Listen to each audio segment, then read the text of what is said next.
سب سے مہنگا سبق زندگی سکھاتی ہے۔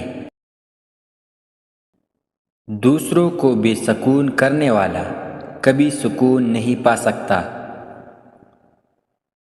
نیت اچھی ہو تو زبان خود بخود سچی ہو جاتی ہے۔ مسلسل اہمیت دینے کے باوجود بھی اگر رشتے بے قدرے اور بدمزاج رہے تو کوئی ملامت نہیں، تب رہنے کی بہترین جگہ حدود ہے۔ دماغی صحت کے لیے یہ ضروری سمجھتا ہوں کہ انسان کو پابندی سے صحیح غذا اور غلط مشورہ ملتا رہے، اسی سے ذہنی توازن قائم رہتا ہے۔ جب اللہ کسی کو بہترین سے نوازنا چاہتا ہے تو پہلے اسے بدترین سے گزارتا ہے۔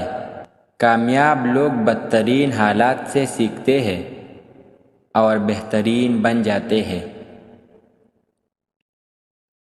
اللہ کے ناراضی سے بچنے کا آسان طریقہ یہ ہے کہ اللہ سے راضی رہنا شروع کر دو۔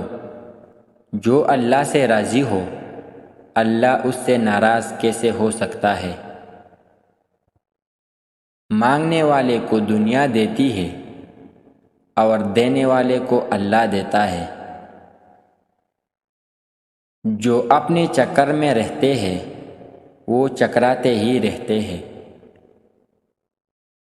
اللہ چاہتا ہے جس طرح ماں کی محبت پر تم شک نہیں کرتے، اسی طرح اس کی محبت پر یقین رکھو جو 70 ماؤں سے زیادہ تم سے محبت کرتا ہے۔ بات کو پہلے سمجھے، سمجھنے کے بعد عمل کرے۔ اگر فائدہ مند پائے تو پھر آپ کو یہ حق حاصل ہوتا ہے کہ آپ وہ بات دوسروں کو سمجھائیں۔ آپ کے پاس 3 راستے ہیں: راستہ ڈھونڈے، راستہ بتائے یا پھر خود راستہ بن جائے۔ مشکل دستک دے تو خوفزدہ نہ ہو، آگے بڑھ کر دروازہ کھول دے، کیونکہ کامیابی ہمیشہ مشکل کا بیس بدل کر آتی ہے۔ جو شکست کے سامنے سر نہیں جھکاتا، کامیابی اس کے قدم چومتی ہے۔ ہم غلطیاں کرتے ہیں اور اس کا نام رکھتے ہیں تجربہ۔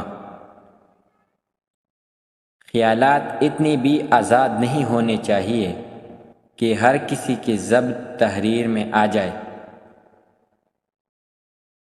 حضرت امام شافعی رحمۃ اللہ علیہ فرماتے ہیں، 3 عمل ایسے ہیں جو انسان روزانہ کرتا ہے تو اس کا رزق بہت زیادہ بڑھ جاتا ہے۔ پہلا، تہجد کی نماز پڑھنا۔ دوسرا، کثرت سے صدقہ کرنا۔